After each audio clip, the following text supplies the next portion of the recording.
റോമാലേഖനത്തിന്റെ ഓരോ വിഷയങ്ങളാണ് അതിൽ പ്രതിപാദിച്ചിട്ടുള്ള ഓരോ വിഷയങ്ങളാണ് നമ്മൾ കഴിഞ്ഞ ക്ലാസ്സുകളിൽ നമ്മൾ ചിന്തിച്ച് വന്നത്. മനുഷ്യനെ പറ്റിയിട്ടുള്ള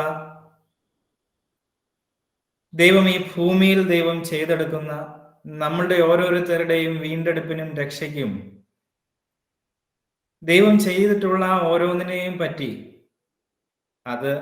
അതിൻ്റെ ആ ഒരു സ്റ്റെപ്പ് വൈസ് ഓരോന്നും പൗലോസ് അക്കമിട്ട് അതിൻ്റെ കാര്യകാരണ സഹിതം നമുക്ക് നന്നായി വിശദീകരിച്ച് തരുന്ന ഒരു പുസ്തകമാണല്ലോ റോമർക്ക് എഴുതിയ ലേഖനം.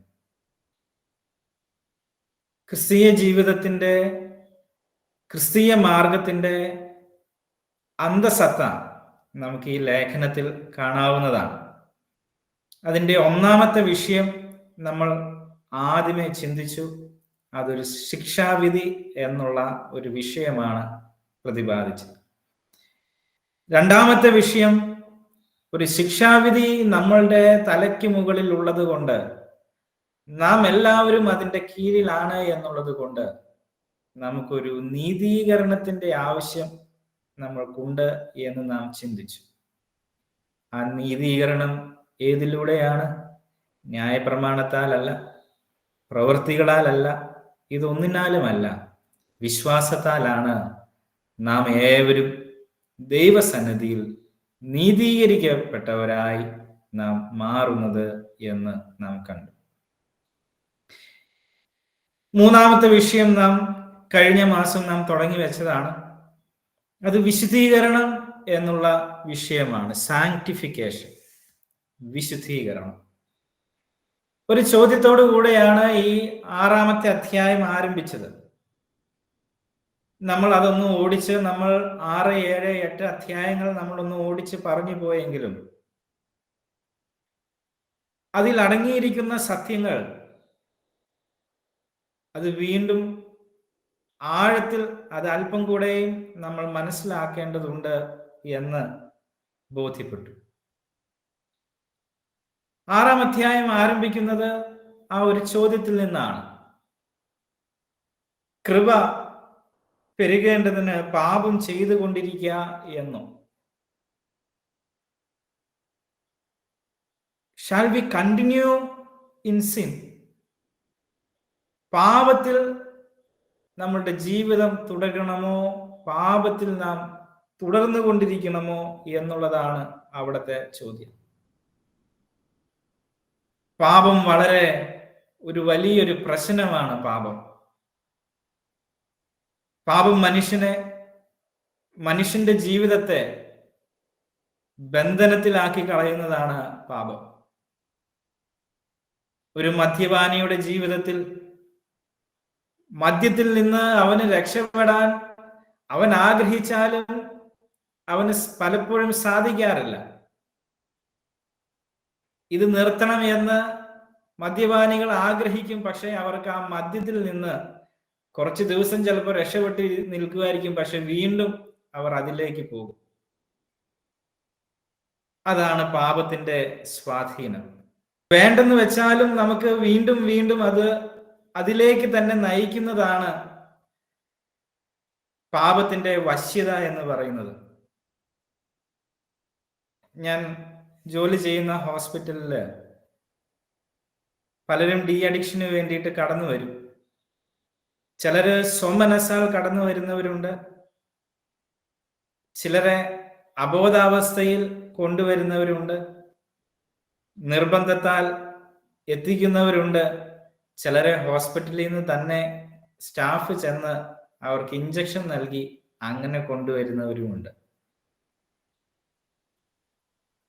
അങ്ങനെ വന്ന് ഏകദേശം 1 മാസത്തെയൊക്കെ ചികിത്സ കഴിഞ്ഞു പോയാലും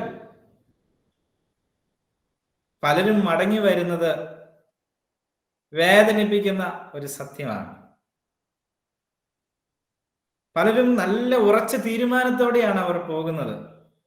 ഇനി ഒരിക്കലും ആ വഴി പോകില്ല.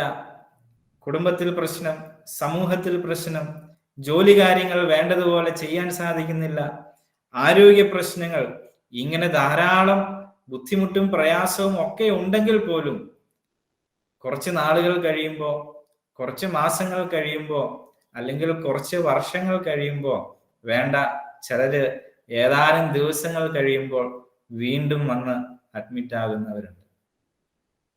താല്പര്യം ഇല്ലാഞ്ഞിട്ടല്ല, വേണ്ടെന്ന് വേണ്ട എന്ന് തീരുമാനിക്കാത്തത് കൊണ്ടുമല്ല, പക്ഷെ ആ വസ്തുവിന്റെ വശ്യത അവരെ വീണ്ടും വീണ്ടും അതിലേക്ക് എത്തുകയാണ്.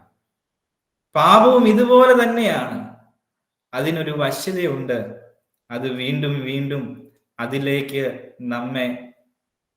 നമ്മെ വിളിച്ചുകൊണ്ടിരിക്കും. അപ്പോൾ ഇങ്ങനെയുള്ള ഒരു സാഹചര്യത്തിലാണ് പൗലോസ് അപ്പോസ്തലൻ കൃത്യമായിട്ട് പറയുന്നത്, പാപത്തിൽ ജീവിതം തുടർന്നുകൊണ്ടിരിക്കരുത്. 4 കാരണങ്ങളാണ് പൗലോസ് അതിനു വേണ്ടിയിട്ട് നിരത്തുന്നത്. എന്തുകൊണ്ടാണ് പാപത്തിൽ തുടരരുത്, പാപം ചെയ്തുകൊണ്ടിരിക്കരുത് എന്ന് പൗലോസ് പറയാൻ കാരണം? ഒന്നാമത്തെ കാരണം അതിന്റെ 5-ാമത്തെ വാക്യത്തിൽ നമ്മൾ വായിച്ചതാണ്. അവന്റെ മരണത്തിന്റെ സാദൃശ്യത്തോട് നാം ഏകീഭവിച്ചവരായെങ്കിൽ പുനരുത്ഥാനത്തിന്റെ സാദൃശ്യത്തോടും ഏകീഭവിക്കും. നാം ക്രിസ്തുവിനോട് ഏകീഭവിക്കപ്പെട്ടവരാകയാൽ, അവനോട് നാം ചേർന്നിട്ടുള്ളതാകിയാൽ, സ്നാനത്താൽ നാം അവനോട് അവന്റെ മരണത്തോടും അവന്റെ ഉയർപ്പിനോടും നാം സമന്വസപ്പെട്ട് ഏകീഭവിച്ച് ആ ഒരു യൂണിയനിലാണ് നമ്മളുടെ ജീവിതം മുന്നോട്ട് പോകുന്നത് എന്നുള്ളത് കൊണ്ട് ഒരു വിശ്വാസിയുടെ ജീവിതത്തിൽ അവൻ പാപം ചെയ്തുകൊണ്ടേ ഇരിക്കരുത് എന്ന് പൗലോസ് ഒരു കാരണം നിരത്തുകയാണ്. രണ്ടാമത്തെ കാരണം എന്നുള്ളത്,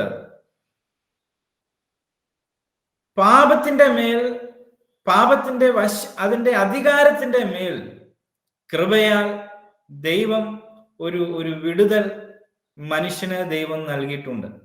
നമ്മൾ 14-ാമത്തെ വാക്യം, 6-ാം അധ്യായത്തിന്റെ 14-ാം വാക്യം നമ്മൾ വായിക്കുമ്പോൾ, നിങ്ങൾ ന്യായപ്രമാണത്തിനല്ല കൃപയ്ക്കത്രേ അധീനരാകിയാൽ പാപം നിങ്ങളിൽ കർത്തൃത്വം നടത്തുകയില്ലല്ലോ. ഒരു വിശ്വാസി യേശു ക്രിസ്തുവിലേക്ക് വന്നു കഴിയുമ്പോൾ, അവൻ വീണ്ടും ജനനം പ്രാപിച്ചു കഴിയുമ്പോൾ അവൻ കൃപയ്ക്ക് അധീനനാണ്. അങ്ങനെ കൃപയ്ക്ക് അധീനനായാൽ പിന്നെ പാപത്തിന്റെ കർത്തൃത്വം അവനിൽ ഇല്ല. പാപത്തിന്റെ കർത്തൃത്വം അവനിൽ ഇല്ല എന്നാണ് പൗലോസ് അപ്പോസ്തലൻ പറയുന്നത്. അപ്പോൾ പാപത്തിന് അതിന്റെ ഒരു റൂൾ, അതിന്റെ ഒരു അധികാരം മനുഷ്യന്റെ മേൽ ഇല്ല.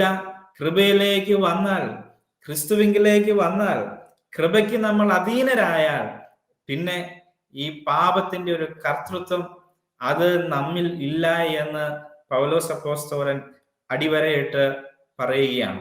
അങ്ങനെ ഒരു അധികാരം പാപത്തിന് നമ്മളുടെ മേൽ ഇല്ലാത്തത് കൊണ്ട് നമ്മൾ പാപത്തിൽ നമ്മളുടെ ജീവിതം തുടരേണ്ട ഒരാവശ്യകത ഇല്ല. നമ്മൾ പാപം ചെയ്തുകൊണ്ടേ ഇരിക്കേണ്ടതില്ല. അതിന്മേൽ ഒരു ജയമുണ്ട്. അതിന്റെ അധികാരം കൃപയാൽ അത് നീക്കപ്പെട്ടിട്ടുള്ളതാകിയാൽ പാപത്തിന്റെ മേൽ പാപം തുടർന്നുകൊണ്ട് ചെയ്തുകൊണ്ടേ ഇരിക്കേണ്ടതില്ല എന്ന് പൗലോസ് പറയുന്നു. അപ്പോൾ ഒന്ന്, നാം ക്രിസ്തുവിനോട് ചേർക്കപ്പെട്ടവരാകിയാൽ ആ ഒരു യൂണിയനിലാണ് നമ്മളുടെ ജീവിതം എന്നുള്ളത് കൊണ്ട് പാപത്തിൽ തുടരരുത്. 2, പാപത്തിന്റെ അധികാരത്തിന്റെ മേൽ, പാപത്തിന്റെ ആ ഒരു അതിന്റെ കർത്തൃത്വത്തിന്റെ മേൽ കൃപയാൽ ആ കർത്തൃത്വം നഷ്ടപ്പെട്ടിരിക്കുകയാൽ അതിൽ നമ്മൾ പാപത്തിൽ തുടർന്നുകൊണ്ട് പോകേണ്ടതില്ല. നമുക്ക് അതിൻ്റെ മേൽ ഒരു അധികാരമുണ്ട്, അതിൻ്റെ മേൽ നമുക്ക് ഒരു കർത്തൃത്വമുണ്ട്. പാപം നമ്മളുടെ മേൽ കർത്തൃത്വം നടത്തുകയല്ല, അതിന്മേൽ നമുക്കൊരു അധികാരമുണ്ട്. ആകിയാൽ പാപത്തിൽ നാം തുടരേണ്ടതില്ല.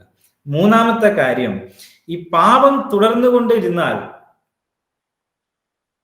ഏതിന്റെ കർത്തൃത്വത്തിൽ നിന്ന് നമ്മൾ ഒഴിഞ്ഞു വന്നുവോ തിരിച്ച് ആ കർത്തൃത്വത്തിലേക്ക് മടങ്ങിപ്പോകാനുള്ള ഒരു സാധ്യത അവിടെ കിടക്കുന്നുണ്ട്. അതാണ് പൗലോസ് അപ്പോസ്തലൻ 6-ാം അധ്യായത്തിന്റെ 19-ാമത്തെ വാക്യത്തിൽ, അത് നമ്മൾ മലയാളത്തില്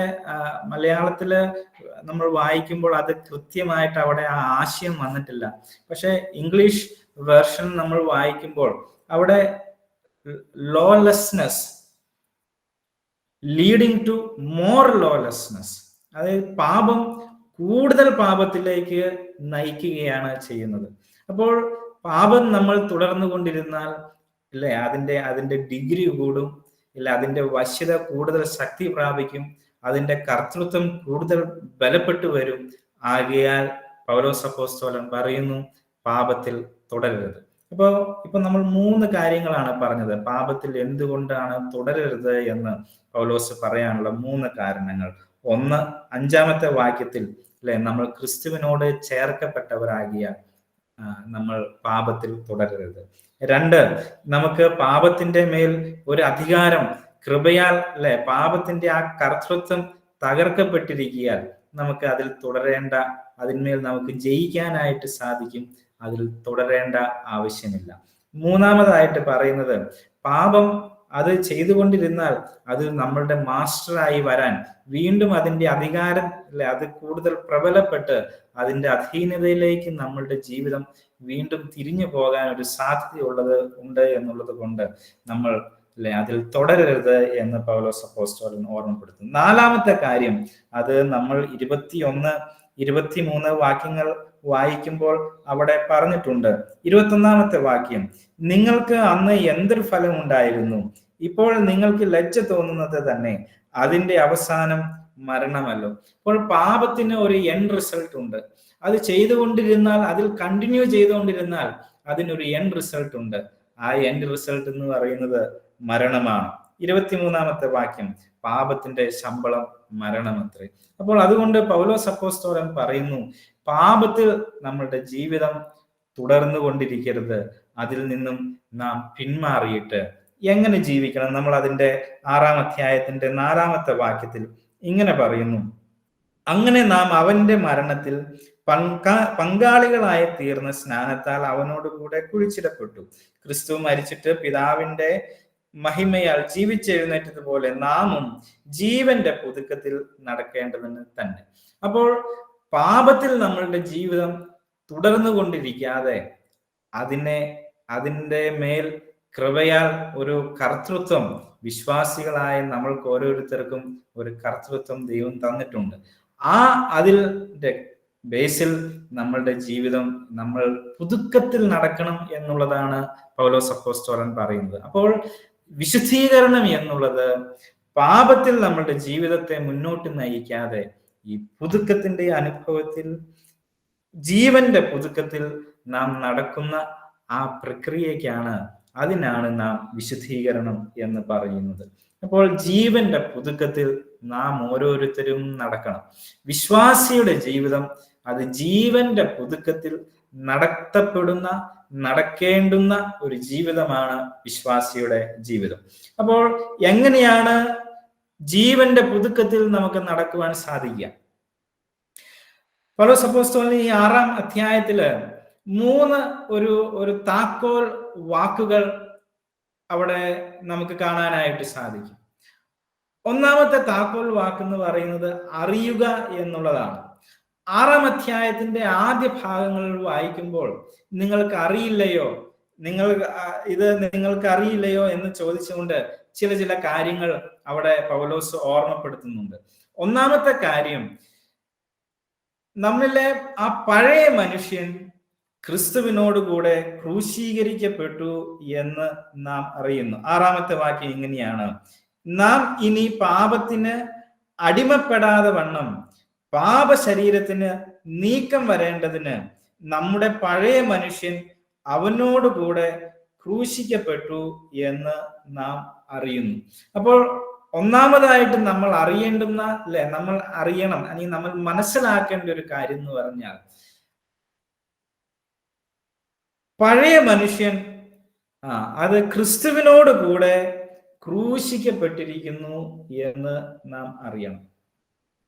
ഒരു വിശ്വാസി അറിഞ്ഞിരിക്കേണ്ട ഒരു കാര്യം, നമ്മുടെ ആ പഴയ മനുഷ്യൻ അത് ക്രിസ്തുവിനോടുകൂടെ ക്രൂശിക്കപ്പെട്ടിരിക്കുന്നു. മറ്റൊന്ന് നാം ഇനി മറ്റൊന്ന് നമ്മൾ ഇനി പാപത്തിന്റെ അല്ലെങ്കിൽ പാപത്തിന് നാം ഇനി അടിമകളല്ല. യേശു ക്രിസ്തുവിലേക്ക് വന്ന ഒരു വ്യക്തി പിന്നെ അവൻ പാപത്തിന് അടിമയല്ല. പാപത്തിന്റെ ആ കർത്തൃത്വത്തിന് മേൽ അവനൊരു ജയമുണ്ട്. അതിന് നമ്മളെ റിസോഴ്സ്ഫുൾ ആക്കി അതിനുള്ള എല്ലാ പിൻബലവും തരുന്നതാണ് നമ്മൾ ദൈവപക്ഷത്തേക്ക് നമ്മൾ കടന്നു വരുമ്പോൾ. അപ്പോൾ ഒന്ന്, നമ്മളുടെ പഴയ മനുഷ്യൻ ക്രിസ്തുവിനോടുകൂടെ ക്രൂശിക്കപ്പെട്ടു. രണ്ട്, ഇനി നാം പാപത്തിന് അടിമകളല്ല. മൂന്നാമത്തെ കാര്യം, അതിന്റെ 9-ാം വാക്യത്തിൽ നമ്മൾ ഇങ്ങനെ വായിക്കുന്നു, ക്രിസ്തു മരിച്ചിട്ട് ഉയർത്തെഴുന്നേറ്റിരിക്കിയാൽ ഇനി മരിക്കുകയില്ല, മരണത്തിന് അവന്റെ മേൽ ഇനി കർത്തൃത്വമില്ല എന്ന് നാം അറിയുന്നുവല്ലോ. അപ്പോൾ ക്രിസ്തു മരണത്തെ ജയിച്ചതുകൊണ്ട് അവനിലുള്ളവരും മരണത്തെ ജയിക്കും. അപ്പോൾ മരണത്തിന്റെ കർത്തൃത്വം നമ്മിൽ നിന്ന് മാറി. ഒരിക്കലായിട്ട് മരിച്ചു, അവൻ ജീവിക്കുന്നതോ ദൈവത്തിനായി ജീവിക്കുന്നു. അല്ലെ? കർത്താവ് അവൻ പാപത്തിന് വേണ്ടി എന്നേക്കുമായി അവൻ മരിച്ചു. അപ്പോൾ ഇതിൽ നിന്നും എല്ലാം നാം മനസ്സിലാക്കേണ്ട, നാം അറിയേണ്ട കാര്യം എന്നുള്ളത്, സ്നാനത്താൽ നാം അവനോട് ഏകീഭവിച്ച് നടന്നിരുന്നത് വെള്ളത്തിൽ മുക്കുകയായിരുന്നു, ഇമ്മേർഷൻ ആയിരുന്നു. അപ്പോൾ ആ ഇമ്മേർഷനില് വെള്ളത്തിന്റെ അടിയിലേക്ക് പോകുമ്പോൾ, ആ ഇമ്മേർഷൻ വരുമ്പോൾ അവിടെ ആ പഴയ മനുഷ്യൻ അവിടെ മരിക്കുകയാണ്. പാപത്തിന്റെ കർത്തൃത്വം അവിടെ മരിക്കുകയാണ്. മരണത്തിന്റെ കർത്തൃത്വം അവിടെ മരിക്കുകയാണ്. ആ പഴയ മനുഷ്യൻ അവിടെ മരിക്കുന്നു. ക്രിസ്തുവിന്റെ മരണത്തോട്, അവന്റെ ക്രൂശീകരണത്തോട് നാം അവിടെ ഏകീഭവിക്കുന്നു. എന്നിട്ട് അതിൽ നിന്നും നാം ആ ഇമ്മേർഷൻ കഴിയുമ്പോൾ നാം വീണ്ടും പൊങ്ങി വരികയാണ്. അത് ഉയർത്തെഴുന്നേറ്റ കർത്താവിനോട് നാം ഏകീഭവിക്കുന്നു. ആ പഴയ മനുഷ്യൻ അതിൻ്റെ അകത്ത് ഇല്ലാതെയായിട്ട് നാം ഒരു പുതിയ മനുഷ്യനായി, പുതിയ പ്രമാണവുമായി, പുതിയ പാപത്തിന്റെ മേൽ അധികാരമുള്ളവനായി, പാപത്തിന്റെ ആ കർത്തൃത്വത്തിൽ നിന്ന് നമ്മൾ വിടുവിക്കപ്പെട്ടവനായി, മരണത്തിന്റെ കർത്തൃത്വത്തിൽ നിന്ന് വിടുവിക്കപ്പെട്ടവനായി നാം അതിൽ നിന്നും ഉയർത്തെഴുന്നേൽക്കുകയാണ് ചെയ്യുന്നത്. അപ്പോൾ നാം അറിയേണ്ട ഒരു കാര്യം, അല്ലെ, നാം ക്രിസ്തുവിന്റെ മരണത്തോടും ക്രിസ്തുവിന്റെ ഉയർപ്പിനോടും നാം ഏകീഭവിക്കുന്നു. ഇനി അപ്പോൾ ഒന്നാമത്തെ കാര്യം, നമ്മൾ അറിയേണ്ട ചില കാര്യങ്ങൾ, ജീവന്റെ പുതുക്കത്തിൽ നടക്കാൻ നാം അറിയേണ്ട ചില കാര്യങ്ങൾ. ഒന്ന്, പാപത്തിന്റെ കർത്തൃത്വം നഷ്ടപ്പെട്ടു. നമ്മളുടെ ഓരോരുത്തരുടെയും ജീവിതത്തിൽ പാപം ഇല്ല എന്നല്ല, പാപത്തിൽ വീഴില്ല എന്നല്ല, പക്ഷെ അതിൻ്റെ കർത്തൃത്വം, അതിൻ്റെ റൂൾ, അത് കൃപയാൽ നാം ഒരു പുതിയ മനുഷ്യനാകുമ്പോൾ, ക്രിസ്തുവിലേക്ക് വരുമ്പോൾ, പാപത്തിന്റെ കർത്തൃത്വം, അതിൻ്റെ ആ റൂൾ, അത് നമ്മിൽ നിന്ന് മാറ്റപ്പെടുകയാണ് ചെയ്യുന്നത്. ക്രിസ്തുവിനോട് നാം ഏകീഭവിക്കുമ്പോൾ, അവന്റെ മരണത്തോട് നാം ഏകീഭവിക്കുമ്പോൾ, നാം ക്രിസ്തുവിന്റെ ഉയർത്തെഴുന്നേൽപ്പിനോട് നാം ഏകീഭവിക്കുമ്പോൾ, അഥവാ ഇതെല്ലാം സംഭവിക്കുമ്പോൾ നമ്മളുടെ ആ പഴയ മനുഷ്യൻ മാറി, പാപത്തിന് കർത്തൃത്വമുള്ള, മരണത്തിന് കർത്തൃത്വമുള്ള ആ പഴയ മനുഷ്യൻ മാറി നാം ഒരു പുതിയ മനുഷ്യനായി രൂപപ്പെടുകയാണ് ചെയ്യുന്നത്. അതാണ് നാം അറിയേണ്ട ഒരു കാര്യം. 2, അതിന്റെ 11-ാമത്തെ വാക്യം ഇങ്ങനെയാണ്, അവണ്ണം നിങ്ങളും പാപസംബന്ധമായി മരിച്ചവർ എന്നും ക്രിസ്തു യേശുവിൽ ദൈവത്തിന് ജീവിക്കുന്നവരെന്നും നിങ്ങളെ തന്നെ എണ്ണുവിൻ. അപ്പോൾ ഒന്നാമത്തെ കാര്യം അറിയുക എന്നുള്ളതാണ്. രണ്ടാമത്തെ കാര്യം നിങ്ങളെ തന്നെ എണ്ണുക എന്നുള്ളതാണ്. അത് നമ്മൾ എടുക്കുന്ന ഒരു പൊസിഷനാണ്. അത് ഞാൻ സ്വയമായി എന്നെ തന്നെ കണക്കാക്കുന്ന ഒരു ഒരു ഒരു എന്നോട് തന്നെയുള്ള ഒരു ആറ്റിറ്റ്യൂഡാണ്. ഈ പാപത്തോടുള്ള എൻ്റെ ഒരു മനോഭാവമാണ് അവിടെ പറയുന്നത്. എന്താണ് ഇതിനോടുള്ള എൻ്റെ മനോഭാവം? ഒന്ന്, അല്ലെ, പാപസംബന്ധമായി മരിച്ചവരാണെന്ന്. എന്താണ് നമ്മളുടെ ഒരു ഐഡന്റിറ്റി എന്ന് പറയുന്നത്? നമ്മുടെ മനോഭാവം എന്താണ്? ഒന്ന്, നാം മനസ്സിലാക്കാൻ നമ്മളെ തന്നെ എങ്ങനെ എണ്ണണം? ഒന്നാമത്തെ കാര്യം, നമ്മൾ പാപത്തിന് മരിച്ചവരാണ്. നാം ഓരോരുത്തരും യേശുവിലുള്ള വിശ്വാസത്തിലേക്ക് കടന്നു വന്ന ഒരു വിശ്വാസി അവനെ തന്നെ എങ്ങനെ കണക്കാക്കണം? ഞാൻ പാപത്തിന് മരിച്ചവനാണ് എന്ന് സ്വയം കണക്കാക്കുക. രണ്ട്, ക്രിസ്തു യേശുവിൽ ദൈവത്തിന് ജീവിക്കുന്നവർ. A life to God. ദൈവത്തിന് ജീവിക്കുന്നവർ, ദൈവത്തിന് വേണ്ടി ജീവിക്കുന്നവർ. അപ്പോ എന്താണ് നമ്മൾക്ക് നമ്മളോട് തന്നെയുള്ള ഒരു വിശ്വാസി എന്ന നിലയിൽ നമുക്ക് നമ്മോടുള്ള മനോഭാവം എന്താണ്? നാം പാപസംബന്ധമായി നാം മരിച്ചവരാണ്. ഒന്ന്, ഡെഡ് ടു സിൻ എന്ന് നാം കണക്കാക്കുന്നു. രണ്ട്, അലൈവ് ടു ഗോഡ്. നമ്മൾ ദൈവത്തിനായി ജീവിക്കുന്നവരാണ്. ഇത് പലപ്പോഴും ഈ വിശ്വാസിയുടെ ജീവിതത്തിൽ പിശാച് പലപ്പോഴും നമ്മളുടെ ഉള്ളിൽ സംശയങ്ങൾ കൊണ്ടുവരും. എന്തുകൊണ്ടാണ് ഇപ്പോ തെറ്റുകൾ സംഭവിക്കുമ്പോൾ, വീഴ്ചകൾ സംഭവിക്കുമ്പോൾ ഒക്കെ നമ്മൾ ദൈവത്തിൽ നിന്നും അകന്നകന്ന്, അപ്പോൾ പലപ്പോഴും നമ്മളുടെ ഉള്ളിൽ നമ്മളോട് തന്നെയുള്ള മനോഭാവത്തിന് വ്യത്യാസം വരും. എന്നാൽ പൗലോസ് ഇവിടെ അടിവരയിട്ട് പറയുന്നു, നമ്മൾ എങ്ങനെ നമ്മളെ കണക്കാക്കണം? ഞാൻ എന്നെ തന്നെ എങ്ങനെ എണ്ണണം? ക്രിസ്തുവിലേക്ക് വന്ന നമ്മളുടെ ഐഡന്റിറ്റി എന്താണ്? ഒന്ന്, we are dead to sin. നമ്മൾ പാപത്തിന് മരിച്ചവർ എന്ന് പറയുമ്പോൾ അതിന്റെ ആ കർത്തൃത്വം നഷ്ടപ്പെട്ടു എന്നുള്ളതാണ്. നമ്മളുടെ മേലുള്ള പാപത്തിന്റെ കർത്തൃത്വം അത് നഷ്ടപ്പെട്ടു. അത് കാൽവറിയിൽ അത് നഷ്ടപ്പെട്ടു എന്നുള്ളതാണ്. വിശ്വാസത്തോടെ നാം ക്രിസ്തുവിനെ സ്വീകരിക്കുമ്പോൾ അത് നമ്മളുടെ ജീവിതത്തിലും അതിന്റെ ഒരു ഇംപ്ലിമെന്റേഷൻ നമ്മളുടെ ജീവിതത്തിലും വരികയാണ്. പാപത്തിന് നാം മരിച്ചവരായി തീരുന്നു. മറ്റൊന്ന്, നാം ദൈവത്തിന് ജീവിക്കുന്നവരായി നാം മാറുന്നു. അപ്പോൾ പാപം നമ്മളുടെ ജീവിതത്തിന്റെ അതിന്റെ ആ പാപത്തിനുള്ള കർത്തൃത്വം നമ്മുടെ ജീവിതത്തിൽ നിന്ന് നഷ്ടപ്പെടുന്നു. അപ്പോൾ നമ്മളുടെ ജീവിതത്തിൽ നാം നമ്മളുടെ ഒരു ഐഡന്റിറ്റിയായി, നമ്മളുടെ ഒരു പൊസിഷനായി നാം ഇത് കണക്കാക്കപ്പെടണം. ഇതിന് നമ്മളുടെ ഒരു കോർപ്പറേഷനും കൂടെ, നമ്മളുടെ ഒരു പങ്കാളിത്തം കൂടെ ഇതിലേക്ക് വരുമ്പോഴാണ് അത് പ്രാക്ടിക്കൽ ആകുന്നത്. ആ തിയറി നമ്മളുടെ ഉള്ളിലുണ്ട്, പക്ഷെ ആ തിയറി നമുക്ക് പ്രാക്ടീസിലേക്ക് വരുമ്പോൾ ദൈവം അതിന് വേണ്ടിയിട്ടുള്ള കാര്യങ്ങൾ ചെയ്തിട്ടുണ്ട്, പക്ഷെ അതിന് നമ്മളുടെ ഒരു പങ്കാളിത്തം കൂടെയും അവിടെ ആവശ്യമാണ്. ദൈവത്തിന് നമ്മെ വിശുദ്ധരാക്കാനായിട്ട് സാധിക്കും, പക്ഷെ അത് നമ്മളുടെ പങ്കാളിത്തം ഇല്ലാതെ, നമ്മളുടെ ഒരു ഇൻവോൾവ്മെന്റ് ഇല്ലാതെ, നമ്മളുടെ മനസ്സില്ലാതെ അതൊരിക്കലും സാധ്യമാകുകയില്ല. അപ്പോൾ നമ്മളെ എങ്ങനെ എണ്ണണം? നമ്മളെ തന്നെ പാപസംബന്ധമായി മരിച്ചവരെന്നും ക്രിസ്തു യേശുവിൽ ദൈവത്തിനായി ജീവിക്കുന്നവരെന്നും നമ്മളെ തന്നെ സ്വയം എണ്ണുക. അതിന് ഇംഗ്ലീഷിൽ ഒരു വാക്ക് റെക്കൺ എന്ന് പറയുന്ന ഒരു വാക്കാണ് അവിടെ ഉപയോഗിച്ചിട്ടുള്ളത്. നമ്മളെ തന്നെ എണ്ണുക എന്നുള്ളതിന് റെക്കൺ എന്ന് പറയുന്ന ഒരു വാക്കാണ് അവിടെ. അപ്പൊ ഒന്ന്, നോ. രണ്ട്, റെക്കൺ, അറിയുക, എണ്ണുക, നമ്മളെ തന്നെ എണ്ണുക എന്നുള്ളത്. മൂന്നാമതായിട്ട് പൗലോസ് പറയുന്ന ഒരു താക്കോൽ വാക്ക് എന്നുള്ളത് അതിന്റെ 13-ാം വാക്യത്തിലുണ്ട്. 13-ാം വാക്യത്തില് 12-13 വാക്യങ്ങൾ വായിക്കാം. ആകയാൽ പാപം നിങ്ങളുടെ മർത്യ ശരീരത്തിൽ അതിന്റെ മോഹങ്ങളെ അനുസരിക്കുമാറ് ഇനി വാഴരുത്.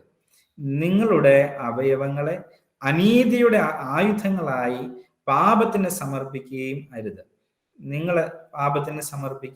അപ്പോ സമർപ്പിക്കുക എന്നുള്ളതാണ് മൂന്നാമത്തെ താക്കോൽ വാക്ക് എന്ന് പറയുന്നത്. പ്രസന്റ്, സമർപ്പിക്കുക. നമ്മൾ ആ സമർപ്പണം എങ്ങനെയാണ്? അല്ലെങ്കിൽ നമ്മളുടെ മർത്യ ശരീരത്തിൽ അതിന്റെ മോഹങ്ങളെ അനുസരിക്കുമാറ് ഇനി വാഴരുത്. നിങ്ങളുടെ അവയവങ്ങളെ അനീതിയുടെ ആയുധങ്ങളായി പാപത്തിന് സമർപ്പിക്കുകയും അരുത്. നമ്മുടെ അവയവങ്ങളെ എന്ത് ചെയ്യരുതെന്നാണ് പറയുന്നത്? അനീതിയുടെ ആയുധങ്ങളായി, അനീതിക്കുള്ള വെപ്പൺസായി, ടൂൾസ് ആയിട്ട് നമ്മുടെ ശരീരത്തിന്റെ, നമ്മുടെ അവയവങ്ങളെ അത് സമർപ്പിക്കരുത് എന്നാണ് പൗലോസ് അപ്പോസ്തലൻ ഓർമ്മപ്പെടുത്തുന്നത്. പാപത്തിന് നമ്മുടെ അവയവങ്ങളെ വിട്ടുകൊടുക്കരുത്. പാപത്തിന് നമ്മളുടെ അവയവങ്ങളെ ഒരു ആയുധമാക്കി കൊടുക്കരുത്. പകരം എന്ത് ചെയ്യണം? അടുത്തതായിട്ട് തൊട്ടടുത്ത വാക്യം, നിങ്ങളെ തന്നെ മരിച്ചിട്ട് ജീവിക്കുന്നവരായും നിങ്ങളുടെ അവയവങ്ങളെ നീതിയുടെ ആയുധങ്ങളായും ദൈവത്തിന് സമർപ്പിക്കണം. നമ്മുടെ അവയവങ്ങളെ ആർക്ക് സമർപ്പിക്കണം? ദൈവത്തിന് സമർപ്പിക്കണം. എന്തിന്റെ ആയുധങ്ങളായിട്ട് സമർപ്പിക്കണം? അത് നീതിയുടെ ആയുധങ്ങളായിട്ട് നമ്മളുടെ ശരീരത്തെ ദൈവത്തിനായി സമർപ്പിക്കണം. അപ്പോൾ പൗലോസ് പറയുന്ന മൂന്നാമത്തെ കാര്യം സമർപ്പിക്കുക എന്നുള്ളതാണ്. നമ്മളുടെ ശരീരങ്ങളെ സമർപ്പിക്കുക. എങ്ങനെ സമർപ്പിക്കരുത്? എങ്ങനെ സമർപ്പിക്കണം? എങ്ങനെ സമർപ്പിക്കരുത്? അത് അനീതിയുടെ ആയുധങ്ങളായി പാപത്തിന് സമർപ്പിക്കരുത്. എങ്ങനെ സമർപ്പിക്കണം?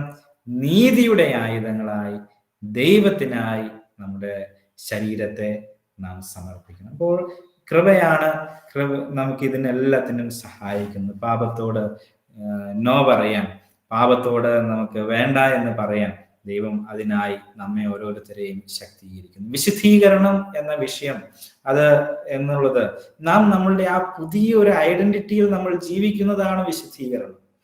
പാപത്തിന് ഞാൻ മരിച്ചവനാണ് എന്നുള്ള ബോധ്യത്തിൽ, ക്രിസ്തുവിൽ നാം ജീവിക്കുന്നു എന്നുള്ള ബോധ്യത്തിൽ ജീവിക്കുന്നതാണ് വിശുദ്ധീകരണം. നമ്മളുടെ ജീവിതത്തെ, നമ്മളുടെ അവയവങ്ങളെ അനീതിക്ക് വേണ്ടി, പാപത്തിന് വേണ്ടി സമർപ്പിക്കാതെ അത് നീതിക്ക് വേണ്ടി, ദൈവത്തിന് വേണ്ടി സമർപ്പിക്കുന്നതാണ് വിശുദ്ധീകരണം. വിശുദ്ധീകരണത്തിലേക്ക് നമ്മെ നയിക്കുന്നത് ഈ അറിവുകളും ഈ നമ്മളുടെ ഈ പുതിയ ഒരു ഐഡന്റിറ്റിയും ഈ സമർപ്പണവുമാണ് നമ്മെ വിശുദ്ധീകരണത്തിലേക്ക് നമ്മെ നടത്തുന്നത്. നാം അറിയേണ്ട ചില കാര്യങ്ങൾ: പാപത്തിന് ഇനി നമ്മളുടെ മേൽ കർത്തൃത്വം ഇല്ല, നഷ്ടപ്പെട്ടിരിക്കുന്നു. 2, നാം എണ്ണേണ്ട ചില കാര്യങ്ങൾ: നാം പാപസംബന്ധമായി നാം മരിച്ചവരാണ്, നാം ജീവിക്കുന്നത്, നാം ക്രിസ്തുവിനുള്ളവരാണ്. ആ ഒരു ഐഡന്റിറ്റിയിൽ നമ്മളുടെ ജീവിതം മുന്നോട്ട് പോകണം. 3, നമ്മളുടെ അവയവങ്ങളെ ദൈവത്തിനായി സമർപ്പിക്കണം. നീതിയുടെ ആയുധങ്ങളായി ദൈവത്തിനായി സമർപ്പിക്കണം. അത് പാപത്തിന് വിട്ടുകൊടുക്കരുത് എന്ന് പൗലോസ് അപ്പോസ്തലൻ നമ്മളോട് പറയുകയാണ്. വീണ്ടും നമ്മൾ അതിൻ്റെ 6-ാം അധ്യായത്തിന്റെ 18-ാമത്തെ വാക്യം വായിക്കുമ്പോൾ അവിടെ ഇങ്ങനെയാണ്: ഹൃദയപൂർവം അനുസരിച്ച് പാപത്തിൽ നിന്ന് സ്വാതന്ത്ര്യം ലഭിച്ച് നീതിക്ക് ദാസന്മാരായി തീർന്നുകൊണ്ട് ദൈവത്തിന് സ്തോത്രം. ഇപ്പൊ പാപത്തിൽ നിന്ന് നമുക്ക് സ്വാതന്ത്ര്യം ലഭിച്ചു. We are freed from sin. പാപത്തിൽ നിന്ന് നമുക്ക് സ്വാതന്ത്ര്യം ലഭിച്ചോ? എന്തുകൊണ്ടാണ് ഇവിടെ പൗലോസ് അപ്പോസ്തലൻ തന്നെ പറഞ്ഞിട്ടുണ്ട്, പാപികളിൽ ഞാൻ ഒന്നാമൻ. എന്നാൽ ഇവിടെ പൗലോസ് പറയുന്നു, പാപത്തിൽ നിന്ന് എനിക്ക് സ്വാതന്ത്ര്യം ലഭിച്ചു എന്ന് അവൻ പറയുകയാണ്. പാപത്തിൽ നിന്നും സ്വാതന്ത്ര്യം ലഭിച്ചു. ഇവിടെ പറയുന്നത്, നമുക്കൊരു പാപം ചെയ്യാനുള്ള ഒരു വാഞ്ചന നമ്മിലുണ്ട്. അത് ഇല്ലാതായി എന്നല്ല പൗലോസ് പറയുന്നത്. മരിച്ചു എന്ന്, അതിൽ നിന്ന് സ്വാതന്ത്ര്യം ലഭിച്ചു എന്ന് പറയുന്നത് അതിൻ്റെ ആ കർത്തൃത്വത്തിൽ നിന്നും, അതിൻ്റെ ആ റൂളിൽ നിന്നും നമുക്ക് സ്വാതന്ത്ര്യം ലഭിച്ചു എന്നുള്ളതാണ്. നമ്മൾ ഇനി പാപം ചെയ്യില്ല, പാപത്തിൽ വീഴില്ല എന്നൊന്നും അല്ല അവിടെ ഉദ്ദേശിക്കുന്നത്. പാപത്തിന്റെ കർത്തൃത്വം, ആ കർത്തൃത്വം എന്ന വാക്കാണ് അവിടെ അടിവരയിടേണ്ടത്. അതിൽ നിന്നും നമുക്ക് സ്വാതന്ത്ര്യം ലഭിച്ചു എന്നുള്ളതാണ് ക്രിസ്തുവിങ്കലേക്ക് വരുമ്പോൾ കൃപയാൽ നമുക്ക് ലഭിക്കുന്നതായിട്ടുള്ള കാര്യം. അതിൻ്റെ ആ അധികാരം, പാപത്തിന്റെ ആ അധികാരം നമ്മളുടെ ജീവിതത്തിൽ നിന്നും മാറിപ്പോയിരിക്കും. ക്രിസ്തുവിങ്കിലേക്ക് വരുമ്പോൾ നമുക്ക് കിട്ടുന്ന, നമ്മളൊരു ദൈവ പൈതലായി തീരുമ്പോൾ, ഒരു വീണ്ടും ജനിച്ച തലത്തിലേക്ക് നമ്മളുടെ ജീവിതം വരുമ്പോൾ, ക്രിസ്തുവിനോട് നാം ഏകീഭവിക്കുമ്പോൾ പാപത്തിന്റെ കർത്തൃത്വം നമ്മിൽ നിന്നും നഷ്ടപ്പെട്ടു പോവുകയാണ്. അതിൻ്റെ ആ റൂൾ, അതിൻ്റെ ആ അധികാരം നമ്മളുടെ ജീവിതത്തിൽ നിന്നും നഷ്ടപ്പെടുകയാണ്. അതാണ് ഈ 6-ാം അധ്യായത്തിൽ നിന്നും നാം മനസ്സിലാക്കേണ്ടത്. വീണ്ടും അതിന്റെ 23-ാമത്തെ വാക്യം ഒന്ന് വായിക്കാം. പാപത്തിന്റെ ശമ്പളം മരണമത്രേ, ദൈവത്തിന്റെ കൃപാവരമോ നമ്മുടെ കർത്താവായ യേശു ക്രിസ്തുവിൽ നിത്യ ജീവൻ തന്നെ. 2 യജമാനന്മാരെ ഈ വാക്യത്തിൽ നമുക്ക് കാണാം. ഒരു യജമാനൻ എന്ന് പറയുന്നത് പാപമാണ്, രണ്ടാമത്തെ യജമാനൻ എന്ന് പറയുന്നത് ദൈവമാണ്. അതെ, പാപത്തിന്റെ ശമ്പളം മരണമാണ്, ദൈവത്തിന്റെ കൃപാവരമോ നമ്മുടെ കർത്താവായ യേശു ക്രിസ്തുവിൽ നിത്യജീവൻ തന്നെ. 2 യജമാന്മാർ, ഒന്ന് പാപം, മറ്റൊന്ന് ദൈവം. ഇനി 2 വഴികളെ പറ്റിയിട്ട് നമുക്ക് ഇവിടെ കാണാം, 2 മെത്തേഡ്സ്. ആ 2 മെത്തേഡ്സ് എന്ന് പറയുന്നത്, ഒന്ന് പാപത്തിന്റെ ശമ്പളമാണ്, അല്ലെ? പാപത്തിന് എന്തുണ്ട്? ശമ്പളമുണ്ട്.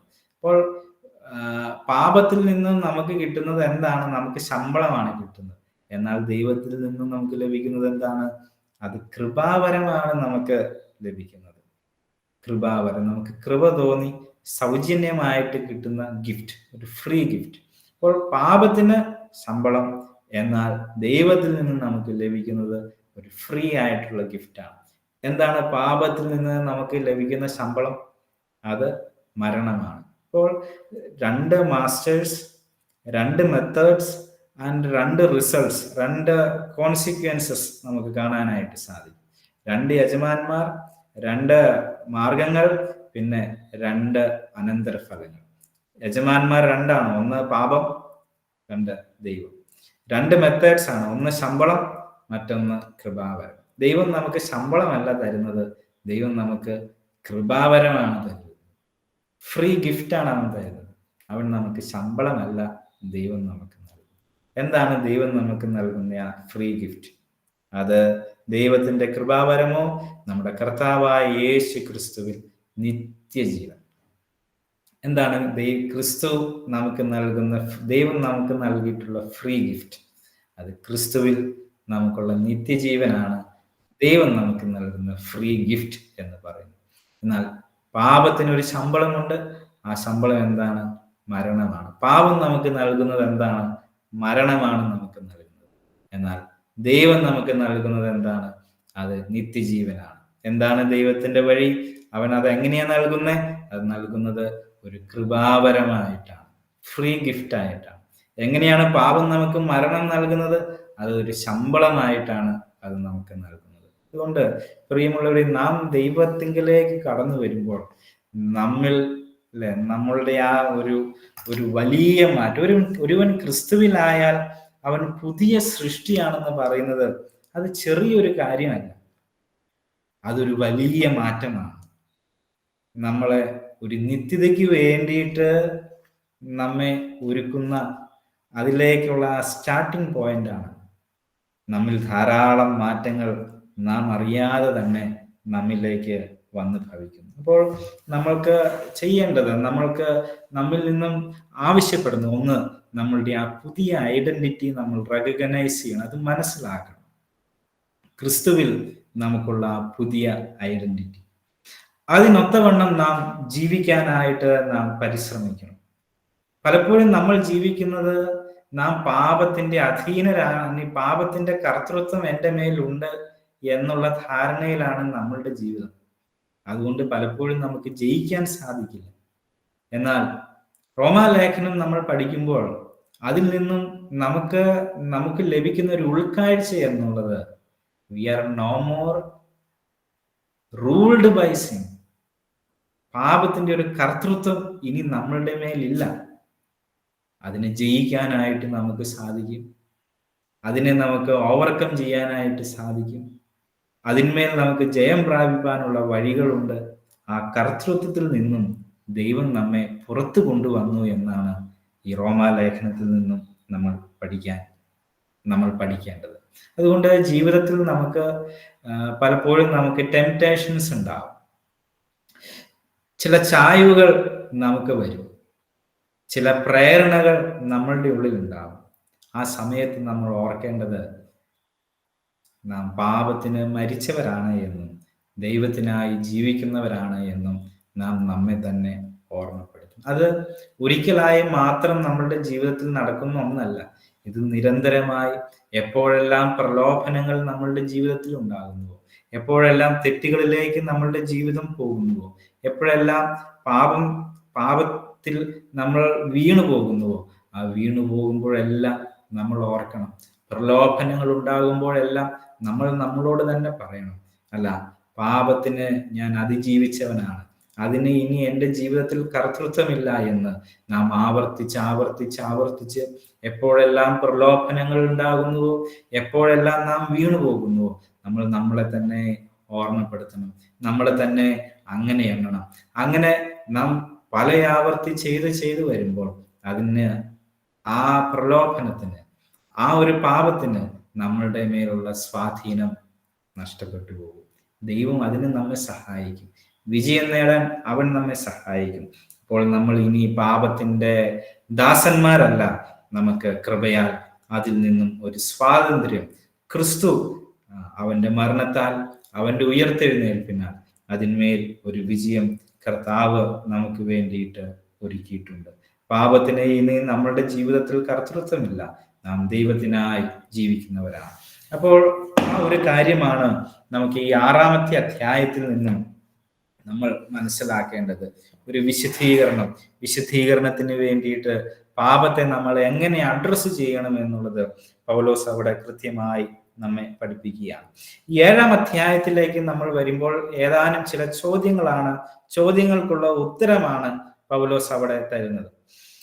പ്രധാനമായും 4 ചോദ്യങ്ങളാണ് പൗലോസ് അവിടെ, അതിനുള്ള ഉത്തരങ്ങളാണ് പൗലോസ് 7-ാം അധ്യായത്തിൽ നൽകുന്നത്. 1-ാമത്തെ ചോദ്യം ഇതാണ്: വിശ്വാസികൾ ന്യായപ്രമാണത്തിന് കീഴിലാണോ എന്നുള്ളതാണ് 1-ാമത്തെ ചോദ്യം. 7-ാം അധ്യായത്തിന്റെ 1 മുതൽ 6 വരെയുള്ള വാക്യങ്ങളിൽ ഈ കാര്യമാണ് പൗലോസ് പ്രതിപാദിച്ചിട്ടുള്ളത്. Is the believer under law? ഒരു വിശ്വാസി, അല്ലെങ്കിൽ വിശ്വാസികളായ നാം ന്യായപ്രമാണത്തിന് കീഴിലാണ്. ഇത് പൗലോസ് പ്രധാനമായിട്ടും പറയുന്നത്, സഹോദരന്മാരെ, ന്യായപ്രമാണം അറിയുന്നവരോടല്ലോ ഞാൻ സംസാരിക്കുന്നത് എന്ന് പറഞ്ഞാണ് പൗലോസ് അവിടെ ആരംഭിക്കുന്നത്.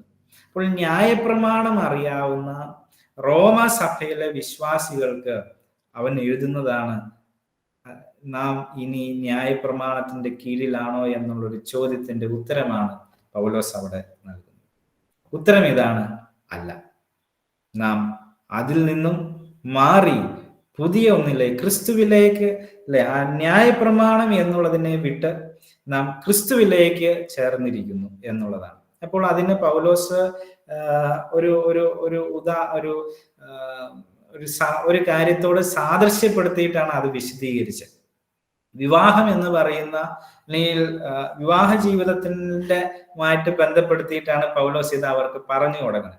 അപ്പോൾ അതിന് ഈ ന്യായപ്രമാണത്തിന്റെ അധികാരം, അല്ലെങ്കിൽ അതിന്റെ അധികാര പരിധി എന്നുള്ളത്, ഒരു വ്യക്തി ജീവിച്ചിരിക്കുന്നിടത്ത് മാത്രമേ അതിനൊരു അധികാര പരിധിയുള്ളൂ. മരിച്ചാൽ പിന്നെ, അല്ലെ, നമ്മളുടെ നാട്ടിലാണെങ്കിലും നമ്മളുടെ ഓരോരോ ന്യായങ്ങൾ, അതിന്റെ ലോസ് ഉണ്ട്, നിയമങ്ങളുണ്ട്. അതൊക്കെ പ്രാബല്യത്തിലുള്ളത് ജീവിച്ചിരിക്കുന്നവർക്കാണ് ഇത് പ്രാബല്യത്തിലുള്ളത്. അതിന്റെ അധികാര പരിധി എന്ന് പറയുന്നത് നമ്മൾ ജീവനോടെ ഇരിക്കുമ്പോഴാണ് അതിൻ്റെയൊക്കെ ഒരു അധികാര പരിധി നമ്മിൽ വരുന്നത്. എന്നാൽ നമ്മൾ മരിച്ചു കഴിഞ്ഞാൽ പിന്നെ അതിന്റെ അധികാര പരിധി ഇല്ല. അപ്പോൾ ആ ഒരു കാര്യം, അല്ലെ, അപ്പൊ ഒരു വിവാഹ ജീവിതത്തിൽ, വിവാഹത്തിലേക്ക് വരുമ്പോൾ ഒരു സ്ത്രീ ഒരു പുരുഷന് ഭാര്യയായിരിക്കുന്നു. ആ ഭാര്യയായിരിക്കുമ്പോൾ തന്നെ, അല്ലെങ്കിൽ ആ പുരുഷൻ ഭർത്താവ് ജീവനോടിരിക്കുമ്പോൾ തന്നെ ആ സ്ത്രീ മറ്റൊരു പുരുഷനുമായിട്ട് ബന്ധപ്പെട്ടാൽ അവിടെ നിയമലംഘനമാണ് അവിടെ നടക്കുന്നത്. അത് ശരിയല്ല, ലീഗലല്ല. എന്നാൽ ഭർത്താവ് മരിച്ച ശേഷമാണ് ഒരു സ്ത്രീ മറ്റൊരുവനോട് ചേരുന്നത് എങ്കിൽ അവിടെ ലീഗൽ പ്രശ്നം അവിടെ ഇല്ല. ഇത് തന്നെയാണ് ന്യായപ്രമാണവും ക്രിസ്തുവുമായിട്ടുള്ള ബന്ധത്തിലും പൗലോസ് പറയാൻ ഉദ്ദേശിക്കുന്ന കാര്യം. പൗലോസ് പറയുന്നത് നാം ക്രിസ്തുവിലേക്ക് ചേർന്നത്, അല്ലെ? അവിടെ നമ്മൾ നമ്മൾ ആ വിവാഹവുമായിട്ട് ബന്ധപ്പെടുത്തി പറയുകയാണെങ്കിൽ നമ്മൾ വേറൊരു പുരുഷനുമായിട്ട് ഒരു സ്ത്രീ ചേരുകയാണ്. ഇവിടെ സ്ത്രീയുടെ ഭാഗത്ത് നമ്മളും പുരുഷൻ എന്നുള്ളത് ക്രിസ്തുവുമാണ്. അപ്പോൾ ക്രിസ്തുവിനോട് നാം ചേർന്നത് ഒരു മരണത്തിന് ശേഷമാണ് നാം ചേരുന്നത് എന്നാണ് പൗലോസ് പറയുന്നത്. മരണത്തിന് ശേഷം, അല്ലെ? നമ്മൾ സ്നാനത്തിൽ എന്താണ്, നമ്മൾ ആ വെള്ളത്തിലേക്ക് മുങ്ങുന്നു, ഒരു ഇമ്മേർഷൻ നടക്കുന്നു. പഴയത് കഴിഞ്ഞു, പഴയ മനുഷ്യനെ അവിടെ കളഞ്ഞു, ആ പഴയതെല്ലാം മരിച്ചിട്ടാണ് പുതിയ ഒന്നിലേക്കാണ് വരുന്നത്. അപ്പോൾ പൗലോസ് ഇവിടെ പറയുന്നത്, അല്ലെ, ആ ഒരു മരണം നമ്മിൽ സംഭവിക്കുന്നു എന്നുള്ളത് കൊണ്ട് അവിടെ ഒരു ലീഗൽ പ്രശ്നമില്ല എന്നാണ് പൗലോസ് പറയുന്നത്. നമ്മൾ മരിച്ച് പിന്നെ ക്രിസ്തുവിന് വേണ്ടി നമ്മൾ അറ്റാച്ച്ഡ് ആവണം. ന്യായപ്രമാണത്തോട് നമ്മൾ മരിച്ചു, അവിടെ നമ്മൾ മരിച്ചു, പിന്നെ നമ്മൾ ചേരുന്നത് നമ്മൾ ക്രിസ്തുവിനോടാണ് ചേരുന്നത്. അപ്പോൾ അതുകൊണ്ട് അവിടെ ഒരു ലീഗൽ ഇഷ്യൂ, അല്ലെ, അവിടെ ഇല്ല എന്ന് പൗലോസ് അവിടെ പറയുകയാണ്. അപ്പോൾ നമ്മൾ ഈ ന്യായപ്രമാണത്തോട് മരിച്ചിട്ട് നമ്മൾ വേറെ ഒന്നിനോട്, പുതിയൊരു പുരുഷനോട് നമ്മൾ ചേർന്നു, ക്രിസ്തുവിനോട് നമ്മൾ ചേർന്നു. അതുകൊണ്ട് അവിടെ ലീഗൽ പ്രശ്നങ്ങളൊന്നും ഇല്ല എന്ന് ഈ ന്യായപ്രമാണം അറിയാവുന്നവരോട് പൗലോസ് അവർക്ക് മനസ്സിലാകാൻ വേണ്ടിയിട്ട് അവിടെ പറയുകയാണ്. അപ്പോൾ നമ്മൾ ക്രിസ്തുവിന്റെ മരണത്തോട് നമ്മൾ ഏകീഭവിച്ച്, അല്ലെ, നമ്മൾ ന്യായപ്രമാണം എന്നുള്ളത് നമ്മൾ അതിൻ്റെ കീഴിലല്ല, അത് അവിടെ മരിച്ചു, നമ്മൾ പുതിയൊരു പുരുഷനുമായിട്ട് നമ്മൾ ബന്ധത്തിലേക്ക് വന്നു. ലീഗൽ പ്രശ്നങ്ങളൊന്നും അവിടെയില്ല, നാം ക്രിസ്തുവിനോട് നാം ചേർന്നു എന്നുള്ളതാണ്. അപ്പോൾ ക്രിസ്തുവിനോട് ചേർന്ന് നാം ഒരു പുതിയ ജീവിതത്തിന് നാം അതിലേക്ക് നാം കടന്നു വന്നു. രണ്ടാമത്തെ ഒരു ചോദ്യം എന്നുള്ളത്, ഇപ്പോൾ 7-ാം അധ്യായത്തിൽ നമ്മൾ ഒന്നാമത്തെ ചോദ്യം നാം ന്യായപ്രമാണത്തിന് കീഴിലാണോ എന്നുള്ളതാണ് ഒരു ചോദ്യം. രണ്ടാമത്തെ ചോദ്യം ന്യായപ്രമാണം തെറ്റാണോ, അത് പാപമാണോ എന്ന്, ന്യായപ്രമാണം തെറ്റാണോ എന്നുള്ളതാണ് രണ്ടാമത്തെ ചോദ്യം. അത് ഈ 7-ാം വാക്യം മുതൽ 12-ാമത്തെ വാക്യം വരെ ഈ കാര്യമാണ് പൗലോസ് പറയുന്നത്. ആകയാൽ നാം എന്ത് പറയേണ്ടു? ന്യായപ്രമാണം പാപമെന്ന്. ന്യായപ്രമാണം പാപമായിരുന്നു, അതാണോ തെറ്റ്? ന്യായപ്രമാണമാണോ തെറ്റ്? എന്താണ് പ്രോബ്ലം? എവിടെയാണ്? പൗലോസ് അവിടെ പറയുന്നു, ന്യായപ്രമാണം പാപമല്ല, അത് സിൻഫുൾ അല്ല. അത് മനുഷ്യന്റെ പാപം എന്താണ് എന്ന് വെളിപ്പെടുത്തുന്നതാണ് ന്യായപ്രമാണം. കൊലപാതകം ചെയ്യരുത് എന്ന് ന്യായപ്രമാണം പറയുന്നു. അപ്പോൾ നമ്മളുടെ ഒരു തെറ്റ്, നാം കൊലപാതകം ചെയ്താൽ അത് തെറ്റാണെന്ന് നമുക്ക് തന്നെ റിവീൽ ചെയ്ത് തരുന്ന ഒരു കാര്യമാണ് ന്യായപ്രമാണം. അങ്ങനെ ഒരു പ്രമാണം ഇല്ലായിരുന്നെങ്കിൽ നമുക്ക് എങ്ങനെ മനസ്സിലാകുമായിരുന്നു കൊലപാതകം തെറ്റാണ് എന്ന്? അപ്പോൾ ഒരു കാര്യം, ഒരു തെറ്റിനെ വെളിപ്പെടുത്തുന്നതാണ് ന്യായപ്രമാണം. അപ്പോൾ ന്യായപ്രമാണം തെറ്റല്ല, അത് നല്ലതാണ്. അത് നമ്മളുടെ തെറ്റിനെ നമുക്ക് വെളിപ്പെടുത്തി തരുന്നതാണ് ന്യായപ്രമാണം. പക്ഷെ അവിടെ പ്രശ്നം പറ്റിയത് ഈ മനുഷ്യൻ പാപത്തിൽ വീണതിന് ശേഷം ഈ വീണുപോയി എന്നുള്ളത് കൊണ്ട് മനുഷ്യന്റെ ഈ പാപം ന്യായപ്രമാണത്തെ ചൂഷണം ചെയ്തു.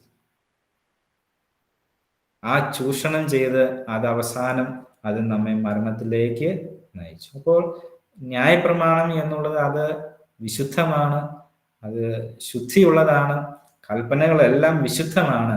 പക്ഷെ നമ്മിലെ പാപം അത് ചൂഷണം ചെയ്ത് നമ്മെ അതിലേക്ക്, ആ മോഹത്തിലേക്ക് നമ്മെ നയിച്ചു എന്നുള്ളത്. അപ്പോൾ ബേസിക്കലി പറഞ്ഞാൽ ആ ലോ എന്നുള്ളത് അത് ഈവിൾ അല്ല, അത് നല്ലതാണ്.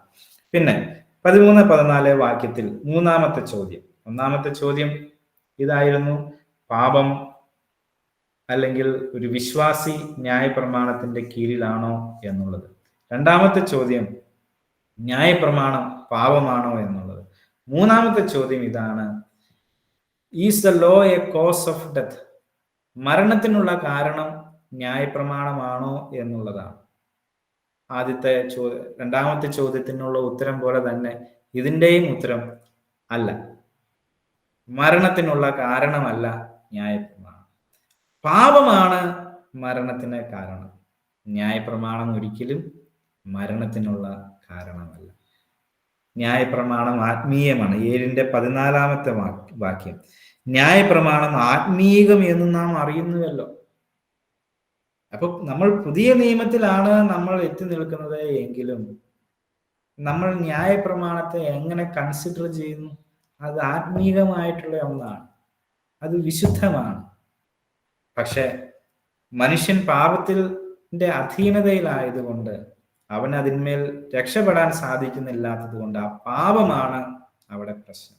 ന്യായപ്രമാണത്തിന് യാതൊരു പ്രശ്നവുമില്ല. നമ്മളുടെ ശരീരത്തിന് പാപത്തിൻ്റെതായ അനുഭവങ്ങൾ ഉള്ളത് കൊണ്ട് അത് ഒരു നാശത്തിന് കാരണമാകും. നാലാമത്തെ ചോദ്യം ഇതാണ്: how can I resolve the struggle within myself?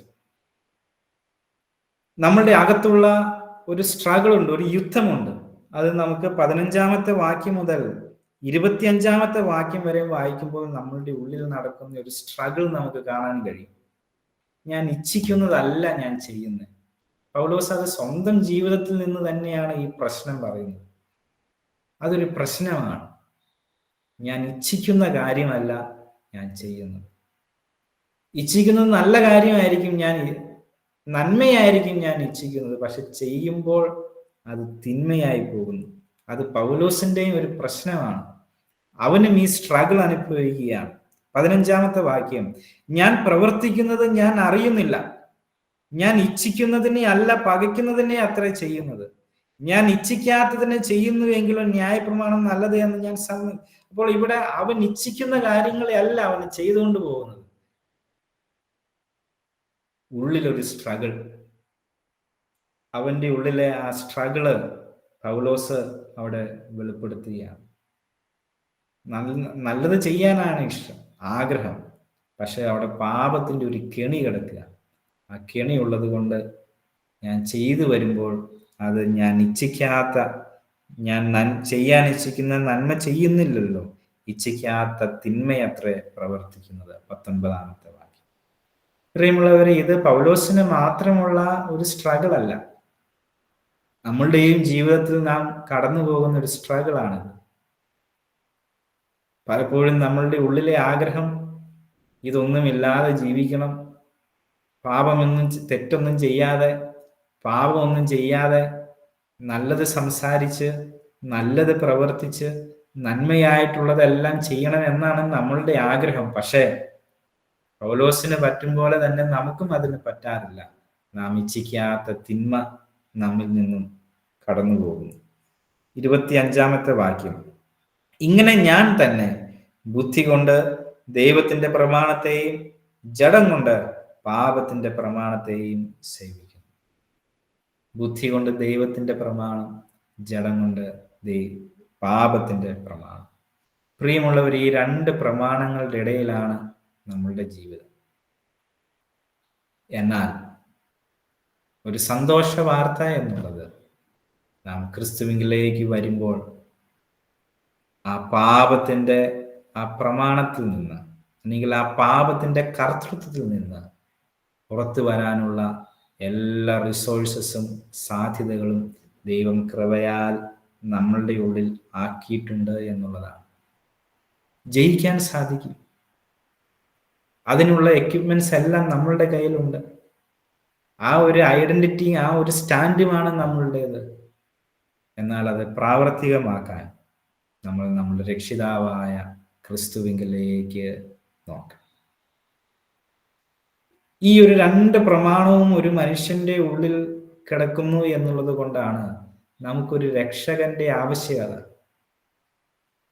ഇതിൽ നിന്നും നമ്മളെ രക്ഷിക്കാൻ കഴിയുന്ന ഒരു ക്രിസ്തുവിന്റെ ആവശ്യകത ജീവിതത്തിൽ അതാണ്. എന്തുകൊണ്ട് പാപിക്ക് ഒരു രക്ഷകനെ വേണം? നമ്മുടെ ക്രിസ്തു, അവൻ നമ്മുടെ രക്ഷിതാവാണ്. നമ്മുടെ സർവ്വലോകത്തിൻ്റെയും പാപത്തെ ചുമക്കുന്ന ദൈവത്തിൻ്റെ കുഞ്ഞാട്, പാപത്തെ ചുമക്കുന്നവൻ, പാപത്തിൻ്റെ കർത്തൃത്വത്തിൽ നിന്ന് നമ്മെ വീണ്ടെടുക്കുന്ന, വിടുവിക്കുന്ന ഒരു രക്ഷകൻ. കൃപയാൽ നമുക്ക് ആ ഒരു രക്ഷകനെ കണ്ടെത്താൻ, അവനെ മനസ്സിലാക്കുവാൻ നമുക്ക് ഇടയായി. അതുകൊണ്ട് നമുക്ക് പ്രിയമുള്ളവരെ, ദൈവം നമ്മിൽ നിന്നും ആഗ്രഹിക്കുന്നത് ആ ഒരു വിശുദ്ധീകരണത്തിലേക്ക് നമ്മളുടെ ജീവിതം വരണമെന്നുള്ളതാണ്, അവനിൽ ആശ്രയിക്കണം എന്നുള്ളതാണ്. എങ്ങനെയാണ് നമുക്ക് ജീവിതത്തിൽ വിശുദ്ധീകരണം സാധ്യമാവുക? അത് ക്രിസ്തുവിലേക്ക് വരുന്നവർക്ക് മാത്രമേ അതിന്മേൽ ജയം പ്രാപിക്കാനായിട്ട് സാധിക്കുകയുള്ളൂ. അത് കൃപയാൽ ദൈവം നമുക്ക് നൽകുന്ന, സൗജന്യമായി നൽകുന്നതാണ്. അവൻ അതിനുള്ള ബലം നമുക്ക് നൽകും. ജീവിതത്തിൻ്റെ പ്രതിസന്ധികളെയും വെല്ലുവിളികളെയും പാപത്തിൻ്റെതായ വശ്യതകളെയും അതിജീവിക്കാനുള്ള ബലം അവൻ നമുക്ക് നൽകും. അത് നാം അധികമായി ആഗ്രഹിക്കണം. പാപം നമ്മളുടെ ജീവിതത്തിൽ ഒരിക്കലും ഉണ്ടാകില്ല എന്നല്ല, പ്രലോഭനങ്ങൾ ജീവിതത്തിൽ വരില്ല എന്നല്ല, തെറ്റുകൾ സംഭവിക്കില്ല എന്നല്ല, പക്ഷെ അതിനെ അതിജീവിക്കാൻ കർത്താവ് നമുക്ക് കൃപ നൽകും. നാം പാപത്തിന് അധീനരല്ല, അതിൻ്റെ കർത്തൃത്വത്തിൽ നിന്നും വിടുവിക്കപ്പെട്ടവരാണ് നാം. അതുകൊണ്ട് വിശ്വാസികളായ നമുക്ക് ഓരോരുത്തർക്കും ആ ഉറപ്പോടും ധൈര്യത്തോടും നമുക്ക് നമ്മുടെ ജീവിതം മുന്നോട്ട് നയിക്കാം. 8-ാം അധ്യായം നമുക്ക് അടുത്ത മാസം നമുക്ക് ചിന്തിക്കാം. അങ്ങനെ വരുന്നവൻ്റെ ആ വിശുദ്ധീകരണത്തിലേക്ക് വരുന്നവൻ്റെ ഒരു അനുഭവം, അവൻ്റെ ജീവിതം എങ്ങനെയാണ്, അവൻ്റെ ഉറപ്പെന്താണ്, അതിൻ്റെ ആ മനോഹരത്വം നമുക്ക് 8-ാം അധ്യായത്തിൽ കാണാനായിട്ട് സാധിക്കും.